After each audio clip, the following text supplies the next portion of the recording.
Hi, I'm Unruly Disturbance. Just like to talk you through a few tracks on my upcoming album Frisson in this video. The idea behind Frisson was really for me to revisit my roots in electronic music from sort of 15 years ago and blend that with sort of the emotion and the textures from the ambient music that I've done in the last sort of 5-10 years as well. So it was a big sort of return to electronic stuff for me, and within that there's quite a lot of emotion wrapped up in that, and that's where the title for the album Frisson comes from. So Frisson it's described as a physical response to emotion. So the hairs standing up on your arm, that's frisson. People call it goosebumps. So that's the concept behind it. So I wanted to merge electronic music but with emotion, so it's more than just stuff for the dance floor. I wanted it to be an album that people could listen to anywhere, sat in your living room, sat on the bus, but you feel that emotion.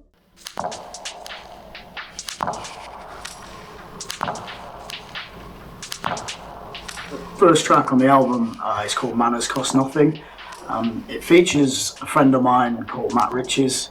He's a published poet, so later on in the writing process of the album, I started working with him, and he sent me a few poems, and I thought, these words were really powerful. So I put it over a track that I'd started much earlier on in the album process, but I always felt it was missing something. So it really pulled the whole track together. It's just a great way to open the album. In the production process, I used a shaper box quite a lot. So because it's quite a short poem, I used it 3 times, so it repeats 3 times in the track, but I wanted to have different flavours of the vocal, so it's not static all the way through. So I used shaper box to add sort of different pitches and tones to the vocal, so they sound like different takes, and it keeps it interesting. I also use a plugin called Drift Maker. It's really good for like time stretching, like grains of the sample, so you get delay and time stretch, and you'll hear that in the background when you listen to the track. It really keeps it interesting. I think my main influences for this were Burial. You'll hear that in the track straight away. I'm quite late to the party on Burial. I know he's been around for over 10 years. I only got into him last year, but as soon as I understood sort of how he was producing, his beats aren't actually drums, and I became obsessed with that idea during the writing process of the album. So if you listen closely on this track, like the kick is me hitting my radiator with some plastic, and then obviously I've just like low pass filtered it and really pushed up the resonance with that. The hi-hats are wire coat hangers moving around in my cupboard.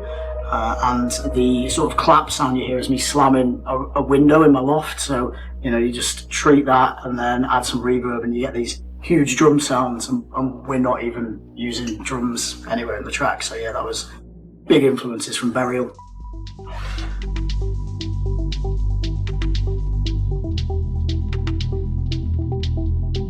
So the next track is called In Response. This track, I was heavily influenced by a track by James Blake called I Want You to Know. I'd actually heard it on a car advert that day, and just the balance of the sounds in that track like left a mark on me as I went into the studio. So that kind of drove the inspiration for that track. It's actually really simple at its heart. There's only, I think, 2 sounds in the whole track. It's just one sort of really spacey art that's, sort of like Max Cooper style, and then, your classic re-space, and then the beats were pretty much inspired directly from that James Blake track I saw in the car advert.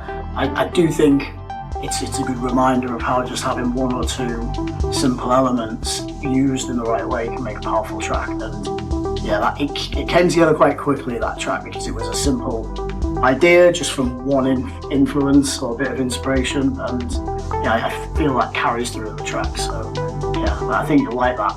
In terms of the actual production, again, kept it quite simple, did all my sound design for it in Omnisphere. Any producer will know that a respace is very easy to do, and you can pretty much do it with any synthesizer. And yeah, I use shaper box again to kind of just shift the timing of the beats a little bit, because it's quite a simple beat all the way through. I wanted it to feel like it was moving and changing, so I used Shaperbox to just kind of subtly alter the pitch and make it a bit more lo-fi, so the beats are constantly like lagging or leading, but in a really nice like musical way.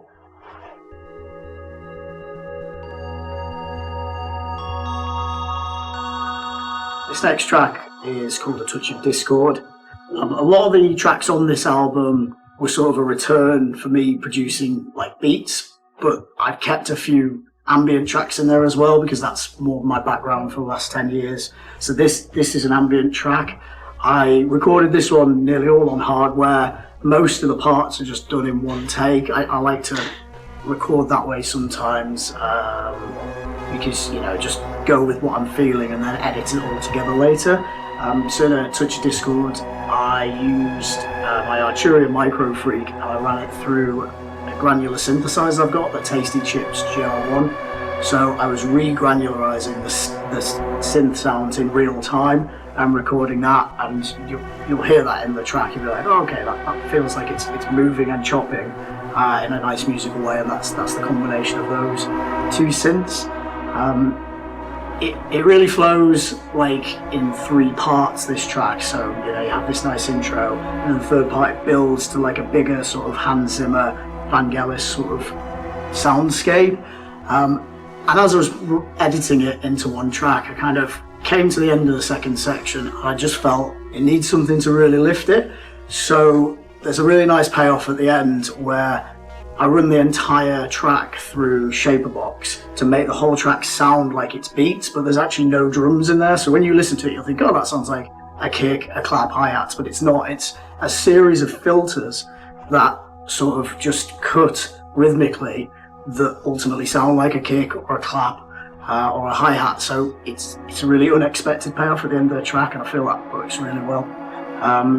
Biggest influences for this track, I think I mentioned before, is Hans Zimmer, Vangelis. There's definitely elements of Rival Consoles in there as well, who I've listened to a lot over the years.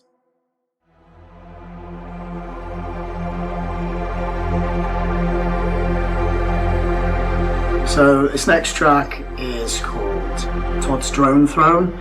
This track, from a producer standpoint, is actually my favourite track on the album. I think because it's a drone track, I don't think it'll be everybody's favourite track on the album, but for me, it really represents something I tried to do for quite a few years. I wanted a very specific type of drone track, and I never quite got there, like, you know, with previous attempts, but this one I really felt like I nailed it.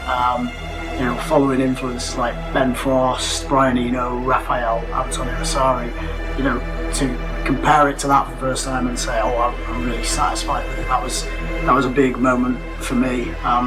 It's quite a simple track. It's heart, and I think, you know, people who listen to drone will understand that's the sort of magic of a drone track. You know, just have one long evolving sound. But for me, there's variants on drone where you go beyond that, so you actually keep changing the sound. So the track is actually only 3 notes, but it's 4 different instruments occupying each of the frequency range, and they are using 3 notes, but they change in a polyrhythm. So like as you listen to it, you'll hear the bass note does sound like 1 note, and then it changes up. So it maybe changes every 3 bars, but then the sort of middle string will change every like 1.5 bars. So they're always in tune, but there's moments where they all just fit together perfectly, and that was something I always tried to do. And yeah, I think it just fits so well in this track. So from a production standpoint, the instruments I used, this was nearly all done in Omnisphere. I had a very clear idea of how I wanted the track to sound going in, and as I said, it's simple sounds working really well together. So I just was able to design those quite quickly in Omnisphere. And then any ambient producer will know what I'm about to say. I use the best free reverb you can get, Valhalla Supermassive. It just adds that depth that you always expect to hear on big ambient and drone tracks. So yeah, if you're looking for a great free reverb, Valhalla Supermassive is the best, at least for me.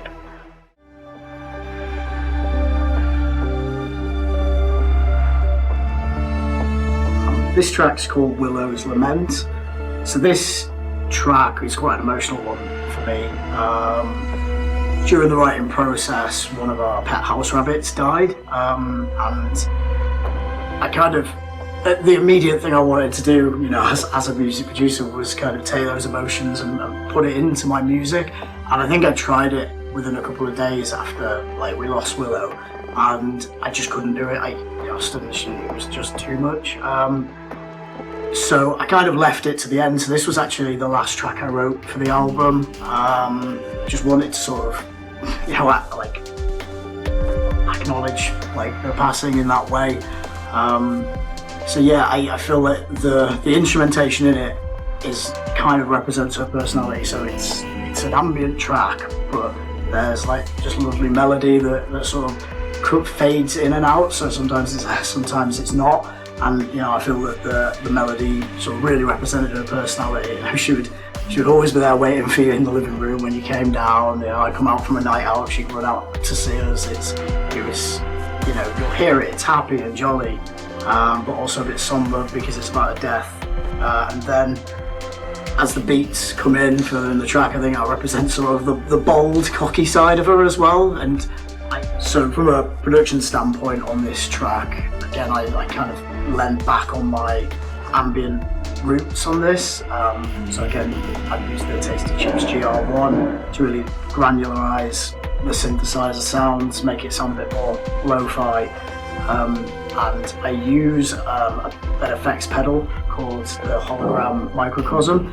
So I actually mask the melody using that, and then as you sort of filter from wet to dry, you can go from sort of an almost clouded version of the main riff to the sort of clear dry version. So I do that in and out a couple of times in the track, and I feel like it gives a really nice flow, and it's like the melody coming from obscurity into the foreground.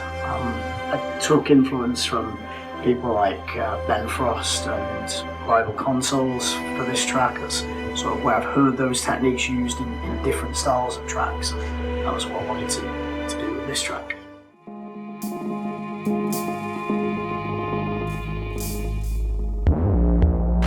So the next track I want to talk about is a track called Lawn Violins. That's spelled L-A-W-N, like your lawn, your grass. But the title's a nod to one of my biggest influences, which is Lorn, L-O-R-N. If you've not heard Lorn's music, I suggest you go away and listen to it, because he's one of my favourite electronic producers.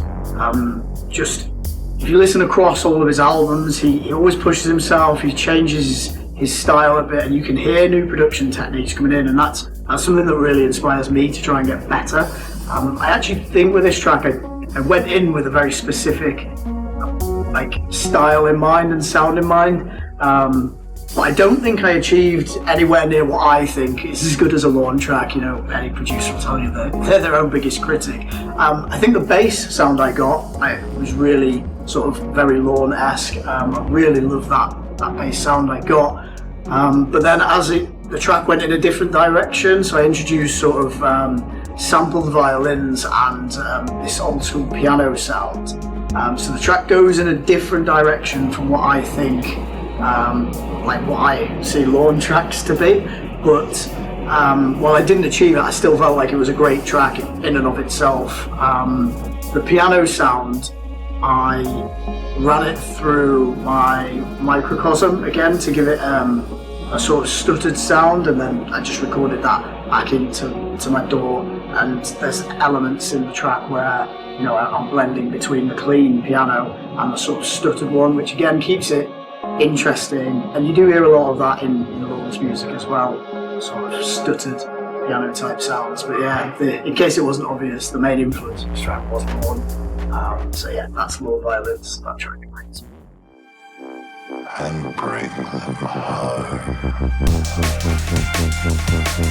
So this next track is called It Doesn't Change You. This track was inspired by a video I watched about a guy's experience on DMT. He was talking about how he found himself again because of a DMT experience, but he also talks about You know, a lot of people just think, oh yeah, it's a message from the other side, or it takes you to another plane. But he says it's not really that. It's that is always within you, and like the psychedelics help you access those parts of yourself. So I kind of composited what he said into a nice sort of cohesive statement about, psychedelics, they don't change you, they help you find who you lost. And with the help of my poet friend Matt Riches, we refined it, and he does the spoken word on this track as well. And it just sounded so good. So it originally started, I felt it would be like a streets track. So I had that sort of sampled string sound, that you hear in some of earlier tracks by the Streets. But then as I started introducing the beat, so I was playing around with older samples, so like the drums from the Almond Break, I chopped those up and made my own sort of version of it. And then just on the off chance, I tried it at double speed, and it immediately just worked as a drum and bass track. There's, this is the only drum and bass track on the album. A lot of it's down tempo and ambient stuff. So I think it's a nice surprise in the album, and it just works. And Matt's vocal, I think his delivery really helps, lands the message about what this track's about, and I feel that some people who've had those experiences will connect with it. My main influences for this track are definitely the Streets. As I said, it's, I went for an intentional sort of that production sound in the beginning, and then the drum and bass side of it, I listen to a lot of drum and bass, I just don't produce very much of it, but High Contrast is one of my favourites, and you'll sort of hear that sort of lighter, happier side of drum and bass come through in this track, which for me is definitely High Contrast through and through.